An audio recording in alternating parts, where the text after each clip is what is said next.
금요철야를 마치고 우리 사모와 같이 4층에 올라가서 텔레비를 봤습니다. 우리나라가 포르투갈하고 경기를 하는 내용이었습니다. 객관적으로 보면 질 수밖에 없는 그런 상황이었지만 하나님의 도우심으로 제가 그렇게 기도했습니다. 일본도 통과했는데 가위바위보해서 일본한테 지면 안 된다. 그런 마음을 가지고 하나님 일본도 통과했는데 우리나라도 잘 이기게 해주세요. 그런데 막판에 손흥민이가 70km를 70m인가 그 드리블 해가지고 황희찬한테 패스해서 황희찬이 골링을 넣었습니다. 목사님은 생각했습니다. 언제나 저 두 사람이 예수 믿는 사람인가. 그래서 인터넷을 조사했죠. 둘 다 예수님을 잘 믿더라고요. 공통점이 있는데 강원도 춘천의 출신 그쪽에서 이렇게 운동을 했던 그런 자녀들입니다.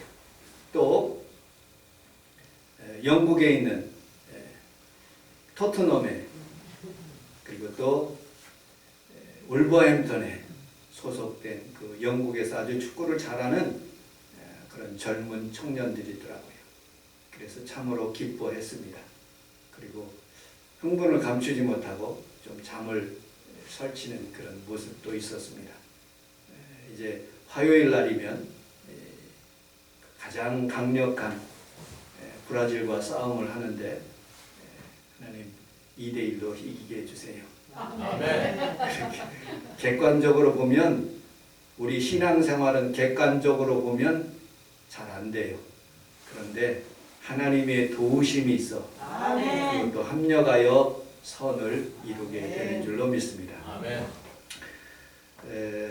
마포구청에서 한 책을 보았습니다. 박완서가 쓴 장편소설 도시의 흉년이라는, 흉년에서 느껴듯이 도시 속에 빈궁, 어려움, 그런 뉘앙스가 있어서 한번 보게 되었습니다. 박완서 이분은 나이가 많이 드신 분인데 우리 아버지 뻘 그렇게 그 정도 되는 것 같아요. 그런데 이 사람의 소설 중에 가장 유명한 소설이 바로 이 소설입니다. 거기서 다 설명할 수는 없고 이 아버지, 주인공 이 아버지는 징용을 갔다가 돌아와 가지고 열심히 사는 그런 사람입니다. 한량이에요. 그리고 6.25 동란이 났어요. 근데 자기만 도망가 버린 거예요. 그래서 그 엄마는 혼자서 열심히 그 자녀들을 먹이는, 그리고 시부모를 먹이는 그런 일들을 합니다. 어떻게 하느냐? 동네 사람들이 다 비었어요. 그러니까 옆집에 가서 쌀을 가져옵니다. 쌀을 먹어요. 또 좀 담대하게 생각해서 반찬도 가져와서 같이 먹여줍니다. 좀 더 마음에 담대해져서 도둑질을 어디까지 하냐면 용산도 가고 저기 은평구도 가고 가서 폐물들을 가져오는 거예요. 아무도 집이 없으니까. 그리고 거기에 좋은 이불도 가져와서 자기 자녀들에게 다 덮이는 거예요. 그리고 풍요롭게 살아갑니다. 그리고 전쟁이 끝나서 서울이 수복되는 거예요. 그 폐물들로 땅을 사고 또 동대문 광장시장에 가서 포목점을 열고 그리고 무슨 일을 하냐면 용산에서 양색씨들을 이렇게 모집해가지고 장사를 하는 거예요. 돈을 긁어 모으듯이 이렇게 부어요. 그리고 포목점을 하기 때문에 그 남편을 그냥 바지 사장으로 하는데 맨날 하는 일은 전화해서 그 커피 먹는 게 그게 전부예요. 그리고 그 수많은 돈들을 가지고 뭘 하느냐? 절름발이 여자 처녀를 구해서 화양동에다 집을 아내 몰래 그렇게 삶을 사는 거예요. 그리고 다는 설명할 수는 없지만 그 가정이 이제 몰락하고 흉년 들며 그리고 중풍으로 그 아내가 떨어지는 그런 모습 속에서 두 딸 수연과 수빈이 이렇게 한꺼번에 이렇게 나와서 그 할머니가 그러는데 양피 걸려서 이 자녀들이 저주를 받는다고서 늘 할머니가 그 쌍피라고 그러는 거야. 그 쌍피 걸려가지고 그렇게 어려움을 당할 거라고 하면서 그 주인공 수연하고 수빈이에 대한 그런 내용을 그렇게 하는 그런 내용이 있습니다. 거기서 인생은 살아가면서 막 던져진 그런 인생이 아니라는 걸, 그리고 우리는 살아가면서 하나님께서 우리에게 주신 사명이 있다는 것을 깨닫게 되었습니다. 마치 이 마이크가 여러분들에게 잘 들려질 수 있도록 사명이 있는 것, 그리고 이 TV가 여러분들에게 무엇인가 이렇게 잘 보여질 수 있도록, 그리고 이 미가엘 반주기가 사명을 다해서 찬송을 인도하게 하는 것, 피아노의 사명, 강대삼의 사명이 있듯이 우리는 세상에서 이렇게 흥청망청 사는 것이 아니라 하나님께서 우리에게 주신 사명을 따라서 이 세상을 살 때 어떤 하나님의 놀라운 계획과 인도하심이 분명히 있다는 것을 우리에게 깨닫게 하는 모습을 보게 됩니다. 우리 자녀에게도 어저께 평강이하고 통화를 하면서 평강이가 신앙생활을 하나님 앞에서 교회에서 뉴저지에 있는 그 베델교회를 잘 도와줌으로써 하나님께서 은연중에 하나님께서 보너스를 너에게 주시고 물질도 주시고 또 하나님께서 풍성한 건강도 주심으로 제일 먼저 할 일은 하나님을 잘 섬기는 일을 할 때 하나님이 복을 내려주신다 하는 그런 내용으로 얘기한 적이 있습니다. 여러분들, 우리는 살아가면서 군인이 나라를 지키는 목적이 있듯이 여러분들의 신앙생활 할 때 어떤 목적을 가지고 있는지 오늘 본문을 중심으로 함께 은혜를 나누도록 하겠습니다. 우리 함께 따라서 하겠습니다. 레갑자손. 레갑자손은 어떤 자손들인가? 역대상 2장 25절에 보면 겐 종족이라고 성경은 말하고 있습니다. 겐 종족은 어떤 사람인가? 사사기서 1장 16절에 보면 모세의 장인이 겐 사람이라고 말하고 있습니다. 이스라엘 사람들과 함께 살았던 것이죠.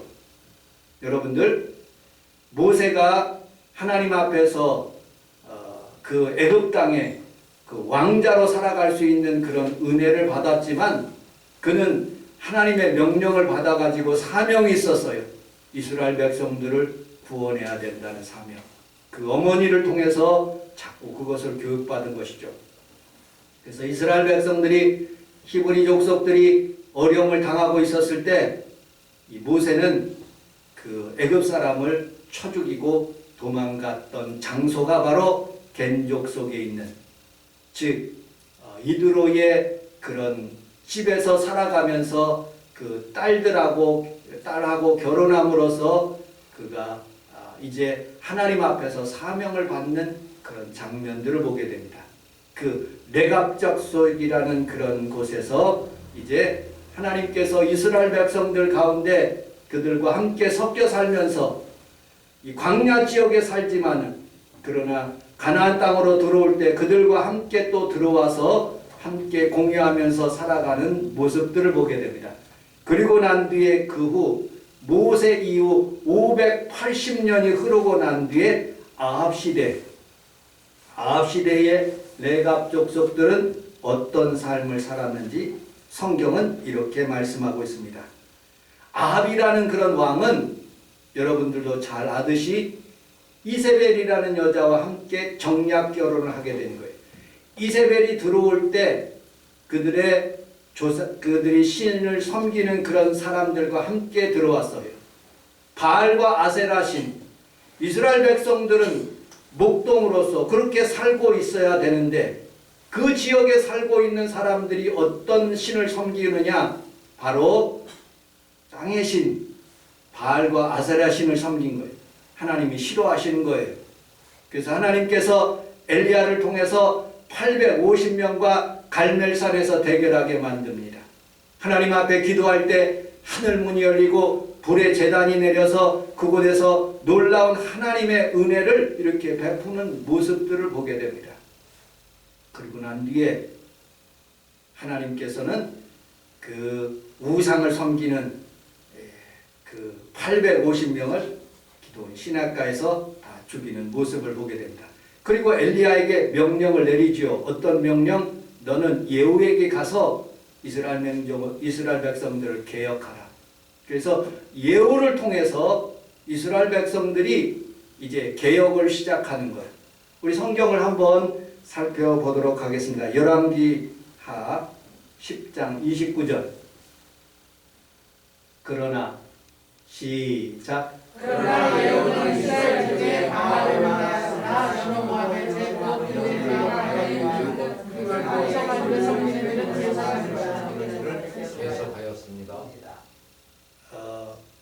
이 예후가 그 바알과 아세라 신에 있는 그런 그 이세벨이 가지고 온 모든 신당들을 다 없애기 시작했고, 그리고 그곳에다가 공중 화장실을 만들었어요. 근데 레갑 족속하고 함께 그렇게 개혁을 시작한 거예요. 하나님께서 레갑 족속의 민족을 통해서 그 족속들을 통해서 이스라엘 민족의 개혁을 시작했는데 점점점 개혁을 잘 진행하다가 예후도 여러분들 바알과 그런 모든 아세라 신을 면하였으나 르호보암에 있는 죄 베델과 간에 있는 금송아지는 계속적으로 섬긴다는 것을 알고 이 레갑 족속들은 그냥 예루살렘 근방에서 베들레헴 근방에서 이렇게 함께 사는 그런 모습을 보게 됩니다. 자, 아합 시대에 있었던 그런 레갑 족속들이 다시 300년이 흐르게 됩니다. 그 시대는 어떤 시대냐? 예레미야 시대인 것입니다. BC 722년까지 그들은 그 목동으로서 계속 살고 있었던 것이죠. 300년이 흐른 뒤에 하나님의 말씀이 예레미야서 35장 1절 2절을 말씀하고 있습니다. 우리 같이 한번 읽어보도록 하겠습니다. 시작. 유다의 요시야 왕이 여호와의 말씀이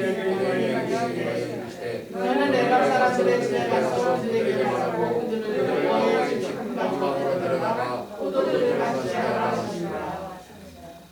이스라엘 백성들이 하나님 앞에서 바르게 살지 못했어요. 우상을 섬기게 됩니다. 하나님께서 이스라엘 백성들을 청결하게 살게 하셨는데 그들은 음란을 생활하게 된 거예요. 여러분들, 하나님께서 이스라엘 백성들을 이제 심판할 시기가 다가온 거예요. 예레미야 시대를 통해서. 그리고 그들에게 한 표범을 보여주셨는데 레갑 족속들처럼 그렇게 살아라. 너희들은 날마다 선민이라고 주장하면서 하나님을 멀리하고 하나님 뜻대로 살지 않고 술 먹고 방탕하고 음란하고 더러운 일을 하였으니 이제 레갑 족속들의 예를 통해서 한번 너희들이 깨달아 봐라 하고 예레미야를 통해서 레갑 사람들의 집에 가서 그들에게 이렇게 말합니다. 여호와의 집 한 방에 들어가서 포도주를 마시라고 합니다. 여러분들, 레갑 족속들은 하나님으로부터 모세 시대부터 시작해서 예후 그리고 또 예레미야까지 세 가지 원칙이 있었어요. 첫째는 절대 포도주를 먹지 말라. 두 번째, 집을 짓되 안정된 집을 짓지 말고 텐트를 져서 장막에서 살아라. 세 번째, 목축업을 하면서 포도 농사를 하지 말고 이스라엘 백성들 가운데 가나안 땅에 포도가 이렇게 엄청나게 큰 포도를 들고 오는데 그런 포도를 짓지 말고 포도주를 먹지 말고 소와 양과 염소를 중심으로 그렇게 목축하며 살아라 라고 말씀하신 거예요. 자, 5절, 6절, 7절을 같이 한번 읽어보도록 하겠습니다. 5절, 6절, 7절 시작. 내가 백성에게 쏟아내 포도주가 한 준비와 승자를 줬고 마시라. 그들이 이제 우리는 포도주를 마시지 아니하니까 내가 야를 위시고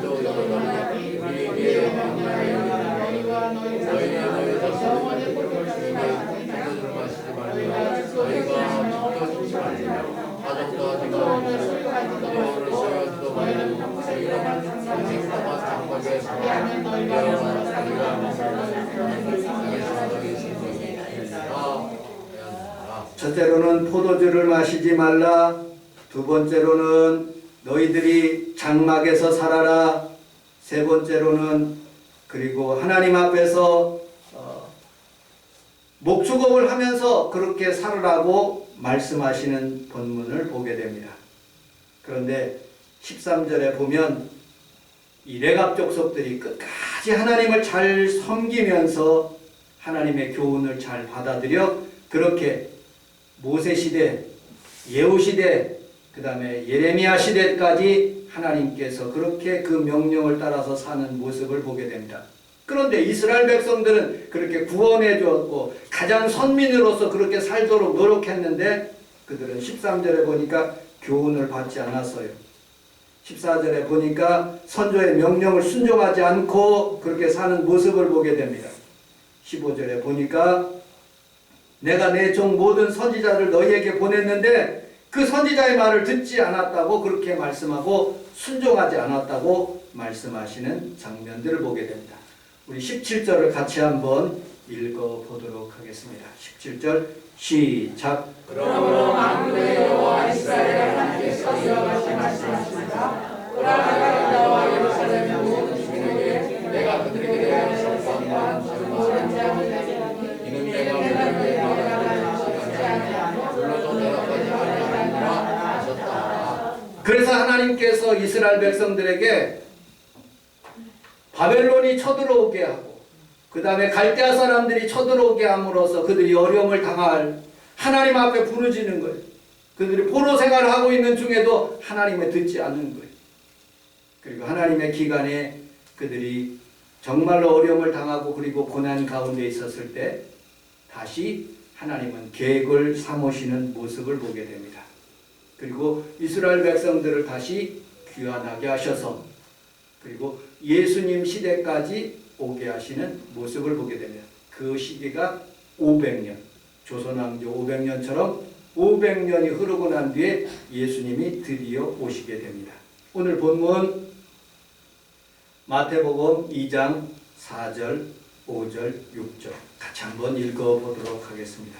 시작. 왕이 모든 대제사장과 백성과 성도들과 그리스도가 어디서 나겠느냐 하니 유대 대제사장이 선지자는 것들과 또 유대 땅들의 만한 유대 공속에서 가장 작지 아니하여 사실상 다스리는 자가 이스라엘로서 되리라 하셨습니다. 예수님이 목자가 되시고 그리고 또 왜 목자에게 목동들에게 처음 예수 그리스도의 놀라우신 하나님의 은혜를 보여주셨는가? 곰곰이 생각해 볼 이유가 되지 않습니까? 처음 복음을 증거하고 예수님의 탄생 근원을 복된 소식을 그들에게 왕에게 먼저 증거했는데 왕은 어떻게 했습니까? 그 밑에 있는 남자아이들 다 2세 밑에 있는 그런 남자애들은 다 죽이는 거예요.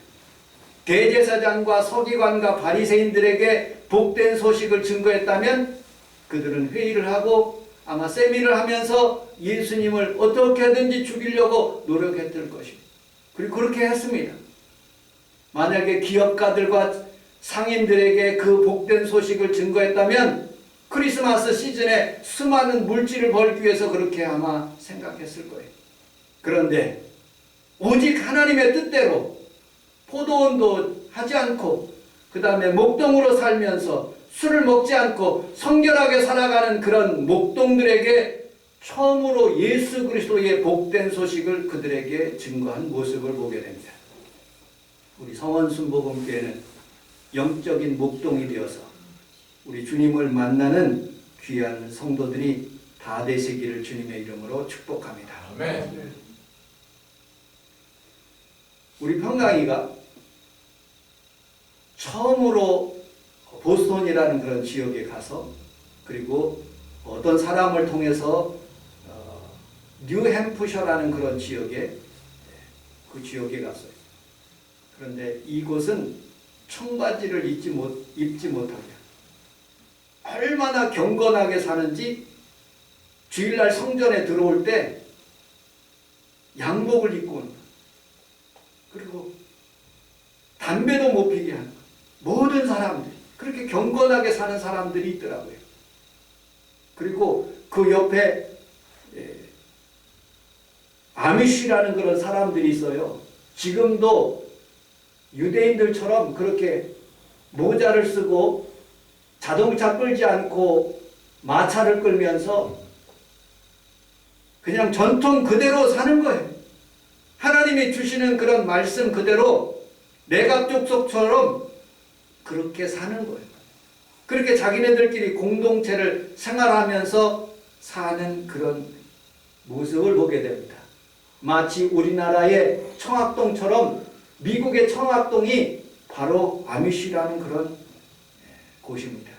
하나님의 말씀대로 그렇게 경건하게 살도록 그렇게 노력하고, 나는 제일 처음부터 하나님께서 순복음의 목사를 되게 하지 않고 장로교에서 이렇게 자라게 하셔서요.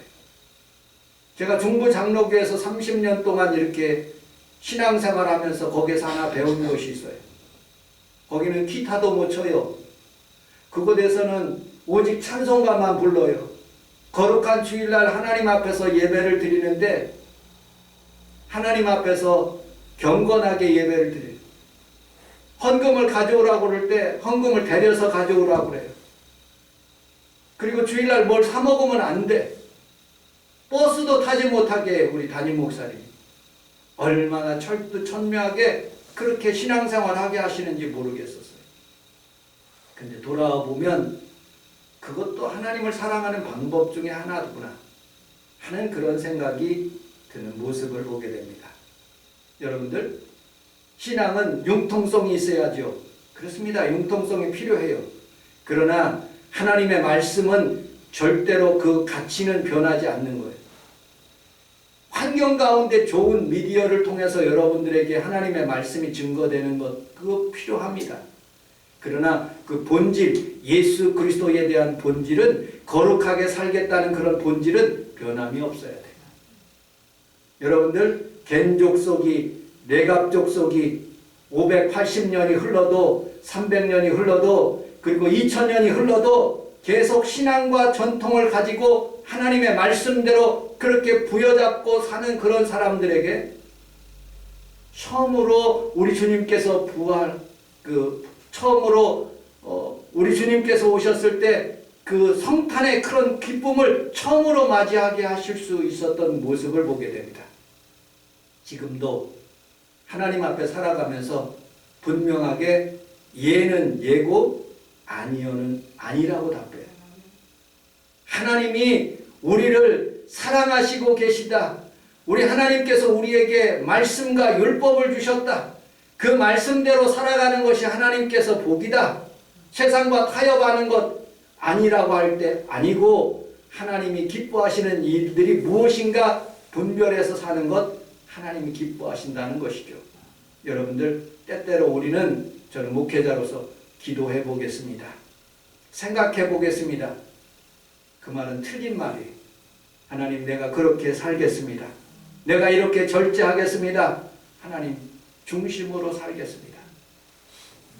여러분, 그런 마음을 가지시기를 주님의 이름으로 축복합니다. 아멘. 벨기에 왕제가 주일날 금요철야 때 그런 설교를 했어요. 절제를 하지 않으면 어떤 일이 일어나는 거야. 벨기에의 국왕이 갑자기 죽었어요. 그런데 첫째가 워낙 뚱뚱한 거예요.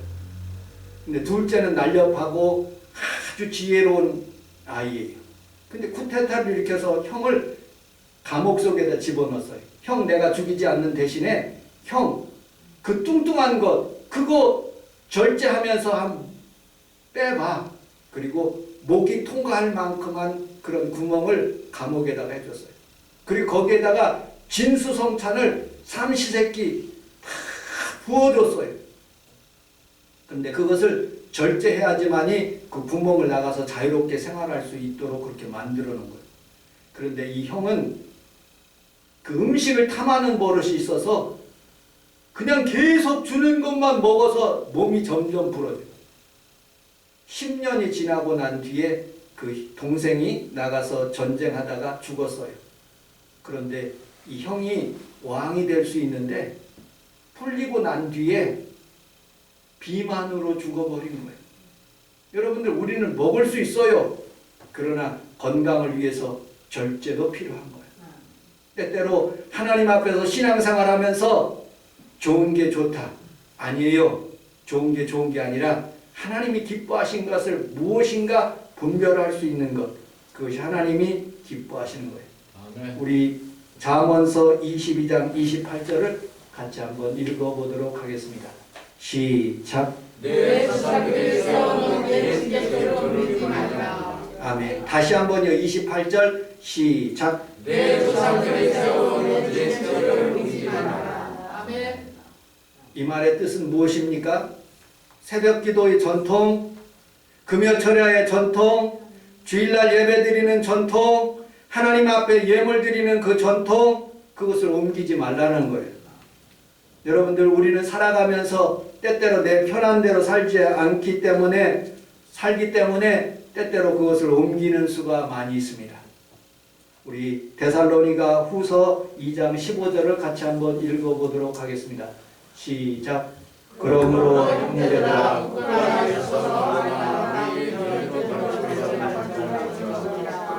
데살로니가 후서 3장 6절 시작. 형제들아, 우리 주 예수 그리스도의 이름으로 너희를 명하노니.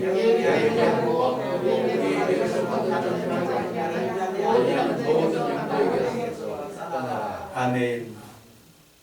전통을 지키면서 사는 것 힘들고 어렵지만 분명히 처음 재림 예수께서 오셨을 때의 목동들에게 보여주셨듯이 다시 앞으로 오실 재림 예수께서 믿음을 가지고 성결하게 우리 성원순복음교회 식구처럼 이렇게 준비하면서 예배드리면 분명히 우리 교회도 재림 예수께서, 다시 오실 예수께서 여러분들에게 놀라운 은총을 베풀어 주실 줄로 믿습니다. 아멘.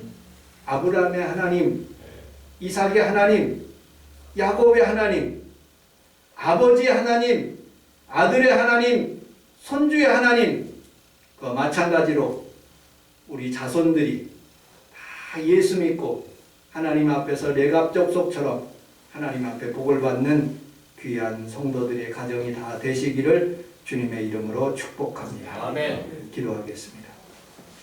하나님 아버지, 고맙습니다. 우리 주님께서 오늘 레갑족속들 하나님 목동이면서 우리 주님을 처음 만난 것처럼 우리 성도들도 다 레갑족속처럼 영적으로 살며 하나님이 기뻐하시는 삶으로 살아갈 수 있도록 도와주셔서 마침내 모든 식구들이 다 예수 믿고 구원받아서 믿음으로 살 수 있도록 도와주옵소서. 때때로 우리를 유혹하는 흑암의 저주들이 많습니다. 하나님, 유혹당하지 않고 하나님 영적으로 살면서 거룩한 신부로서 살아가는데 부족함이 없도록 도와주옵소서. 예수님 이름으로 기도합니다. 아멘.